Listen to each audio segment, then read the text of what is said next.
Hey folks, Chris Neosi here. Just wanted to tell you all real quick that myself and Kyle McCarley are going to be appearing on FUNimation's Anime-Expo livestream today at twitch.tv/FUNimation at 2 p.m. Pacific Standard Time. We're going to be talking all about Mob Psycho 100 Season 2, probably taking some questions and stuff. So I hope you can tune in, and thanks a lot. Enjoy the Kirblog. I just went to see Mewtwo Strikes Back Evolution, so now here is a Kirblog on what I thought. Hope you enjoy it too. So I wasn't going to go to Anime-Expo this year. I've been every year in a row for the last, I think, 5 or 6 years at this point. Despite all of the massive headaches and issues with it that are understandable from everybody, I still tend to go to it, mainly just to see people and, participate in a couple events. I've been lucky enough to do some panels and things. And I didn't have anything planned this year, other than, of course, the FUNimation live stream thing, which I hope some of you guys will tune in for later today as this goes up. But I decided that I was going to go for just one day, because they had announced that they were going to be screening the world premiere of Mewtwo Strikes Back Evolution, the, I believe, 22nd Pokemon movie. And for those of you who haven't already caught the trailers of it and heard about it already, it is a CG animated remake of the original first Pokemon movie, Mewtwo Strikes Back. And this is a huge, huge deal. And I wanted to go fill that room because this is, as far as I understand, the very, very first time that they have ever legally and officially released any Japanese language with English subtitles, Pokemon animation material in North America. At first I thought it might have been in the world, but I believe Dogasu from Dogasu's Backpack, shout out to him, he was in communication with me a lot over the last day or so. I believe he pointed out that I think France might have gotten a Japanese subbed screening of the previous Pokemon movie, The Power of Us. But nonetheless, this is a huge deal. And of course, they also had 3 very special guests, not the least of which, of course, was Rika Matsumoto, the Japanese voice of Satoshi or Ash, as well as the 2 animation directors, Kunihiko Yuyama and Motonori Sakakibara. So the 3 of them were there, and I absolutely wanted to be there for it. So I went ahead and got myself a one-day pass and then waited in the 4-hour line to get into the convention because it was the first time, I think, in forever that I had not gotten myself an industry pass to more easily get in.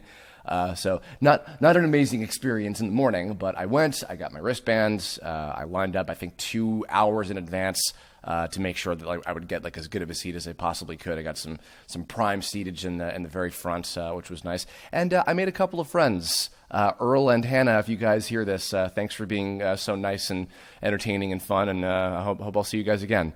So, I'll give you another shout out for when you guys helped out later. And worth mentioning real quick, I'll have a link to this in the video description below, but I actually had a little Reddit post that I drew up with just as many details as I could possibly remember on the whole film in general, if you want to go check that out, and I answered a couple questions about some other things. So, all right, and I guess in case you want to go into the movie with, whatever expectations you have or whatever, if you've seen Pokemon the first movie, then you know the story of Mewtwo Strikes Back, so there's not really spoilers per se, but I will be talking about some of the differences.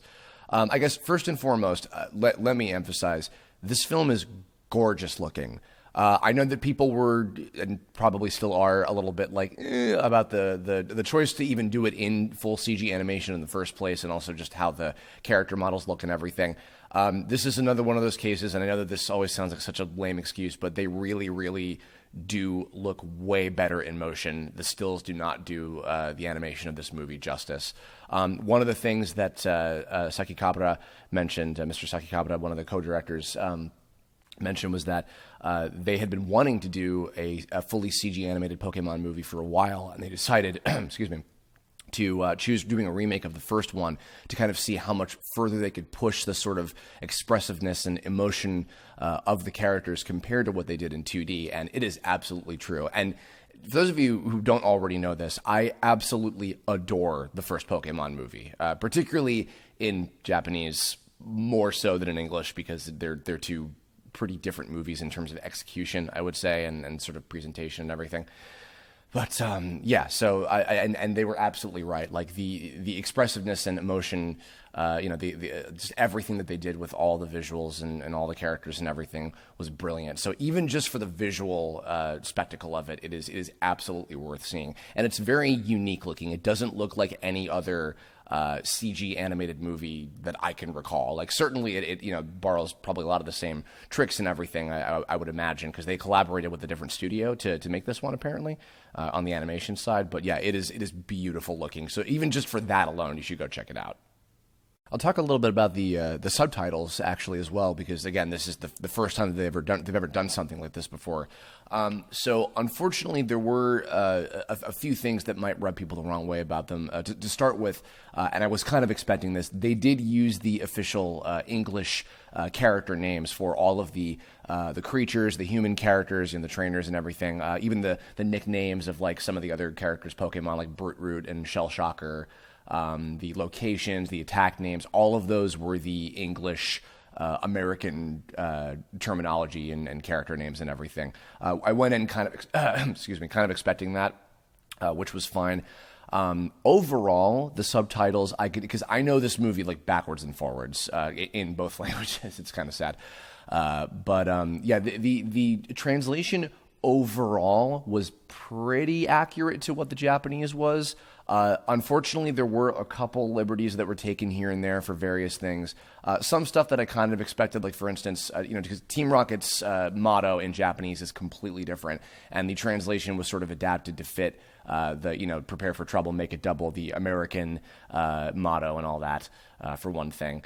And there were a few different points throughout the film where the dialogue was translated as whatever the original line from the 4Kids English dub was. In particular, a major one that I do remember was changed was Mewtwo's thing at the end about how it is not what you do with the gift of life, or it is not the circumstances of one's birth are irrelevant. It is what you do with the gift of life that determines who you are. That's not what he's saying in Japanese, and that's what they chose to. It's a fine line, but it's not what he's saying. So unfortunately, and I could tell that was what it was different. So for one thing, and there were a couple other ones like your Charizard is poorly trained. And, what Mew says that Meowth translates about how our true power comes from our heart kind of thing, So that was kind of unfortunate because I was hoping that it would be as accurate as possible, at least in terms of the dialogue. Thankfully, those moments were pretty far and few between. And if there is any kind of official release of the Japanese version in other territories, that is, with subtitles, it will probably be these subtitles, which is a little bit of a bummer, but it's still mainly the thing is that we got to see this in the first place, which is incredibly nice. So there was that. Subtitles, those were some of my issues, but overall they were perfectly serviceable. A couple other liberties were taken. There was a thing about Mewtwo questioning, was I created by God, which was translated into, was I created by nature, which gets similar enough of an idea across. And I'm like, all right, I get that. I know they probably didn't want to go on too full on with the religious overtones, I guess, or not overtones, but just the reference with that, the religious reference, nonetheless. And then also, there's a new, because I'm going to talk in a minute about some of the new stuff they added.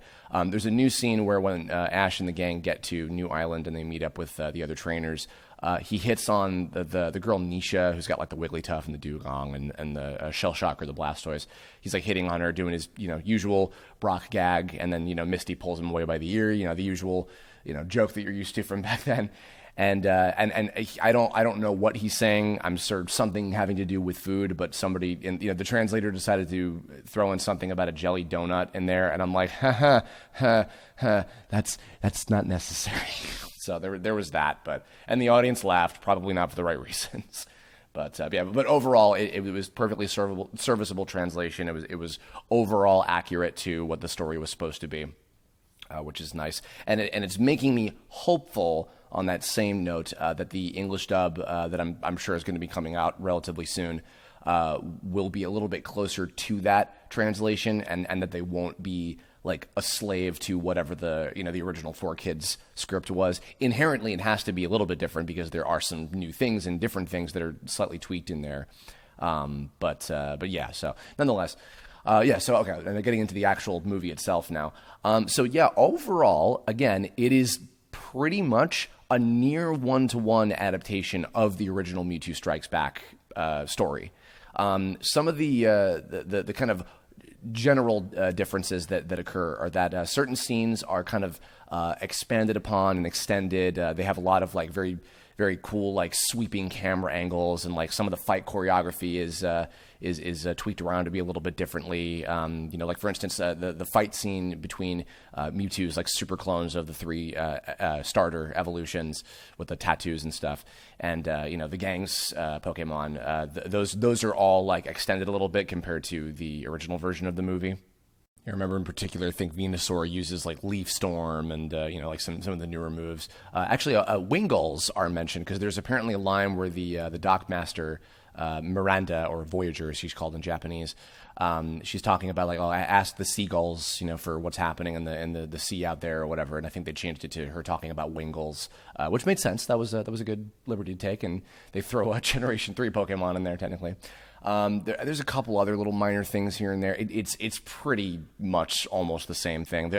Another major outstanding thing that they did change is that when Team Rocket shows up to help ferry Ash and the gang across through the storm and everything, they instead of being Vikings that mostly live in Minnesota, they show up as these like tourist trap like sailor guys, and they sing a little like musical number, which is pretty funny, and they have this like little crappy like Lapras like plastic looking like fairy thing that they all go in, and then it turns into this kind of like almost like Disneyland like 3D ride experience type sequence. It's pretty funny.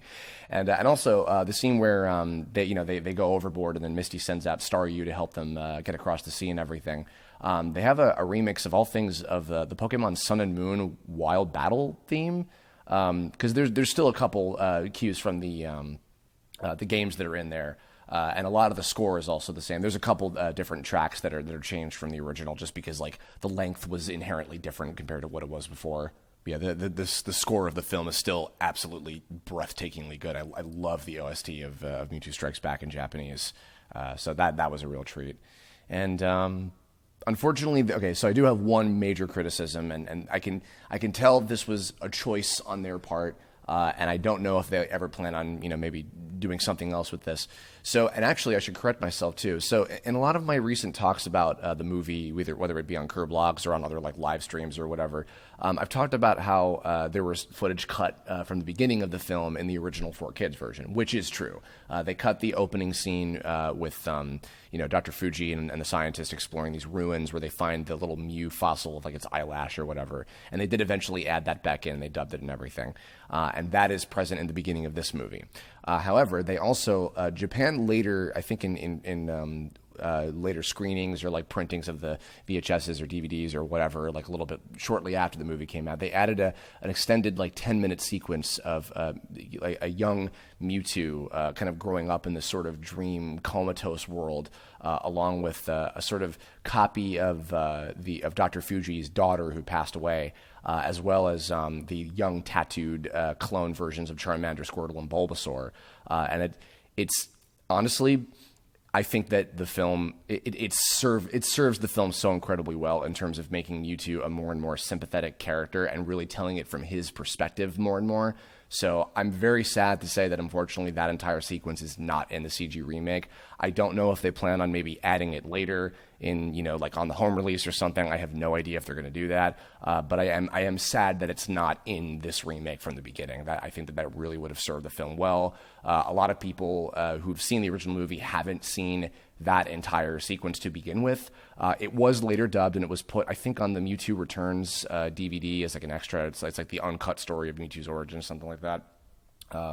So yeah, that was kind of unfortunate that they didn't end up doing that, but but yeah, overall though, the movie itself is excellent. I really enjoyed it. Obviously, I'm biased because I love the original movie to begin with, but that said, I love the original so much, and this remake didn't off-put me. It was just really, really cool to see it in this reimagined kind of way with all the same staff and, you know, and like in this kind of new light and everything. It was really cool. And I you know, because I was pessimistic and I was expecting there to be some kind of thing, and technically there was, but it wasn't a big deal. I was expecting there to be some kind of new, like, psych gotcha element that would have been like added into promote, you know, Pokemon Sword and Shield. Like I was expecting like maybe some kind of Dynamax thing or something else like that or whatever. And the only thing that was added for the sake of like a sort of promotional marketing tie-in thing or whatever was they changed the design of the armor that Giovanni gives to Mewtwo. And then they announced, like, right after the screening was over, that Armored Mewtwo was going to be a raid boss in Pokemon Go a couple weeks later, which is totally fine. That's very low impact and doesn't, you know, because I was expecting something like with Pokemon Origins where, like, at the very end, psych, Mega Evolution, buy X and Y, available on 3DS today, you know, I gotcha. So I'm glad that they didn't add anything like that, So yeah, it was a great experience. I highly, highly recommend checking out the movie when it eventually probably gets a theatrical release of some kind in the U.S., just as the last several Pokemon movies have. I am absolutely going to go see it again. I'm curious to see how the dub goes and what the new cast is going to sound like and everything for it. So yeah, I'm excited for that. And I guess also just to talk about the event itself. So afterward, they brought out the two animation co-directors and the voice of Ash, and or Satoshi, excuse me.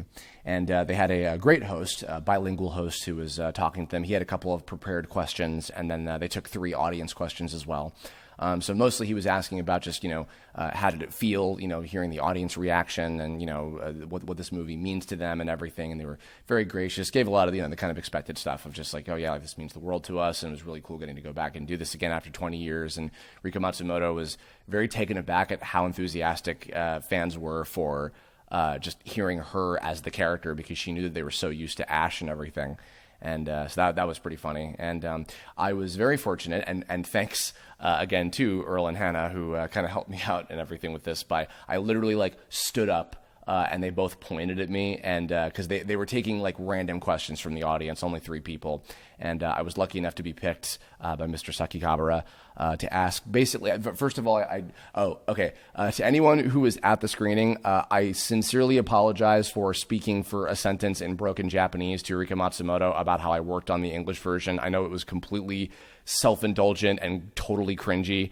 The only reason that I did that is because I was not able to go to their autograph session earlier to tell them, like, hey, I worked on the English version, I love your guys' work personally, which I would have saved it for that. And I'm like, okay, I'm never going to meet these people for the rest of my life. I'm going to just use this opportunity. It was selfish, it was dumb, it was cringy. If anybody was annoyed by that, I sincerely apologize for that. Most people were like saying like nice things about me doing that, and that's fine, but I'm just acknowledging like it was kind of a silly thing that I did. But more importantly, because this is really, really, really why I wanted to make sure I had my question answered, I wanted to express to them like how much, while we appreciate and love the English version that we've had for the last 20 years, that we would love for more opportunities like this for other Japanese language with English subtitled Pokemon animation of some kind, whether it's the movies or the TV series, to be legally and officially released out here.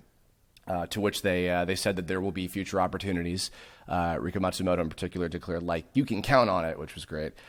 Shout out to the guy afterward who asked for any details about the that one really obscure like first teaser trailer they did with what appeared to be like an older version of Misty with a kid, which they were just like, oh, that wasn't Misty, and then kind of dodged the rest of the question because I'm sure they either weren't allowed to talk about what the deal with that trailer was, or they probably just forgot because it was like 20 years ago.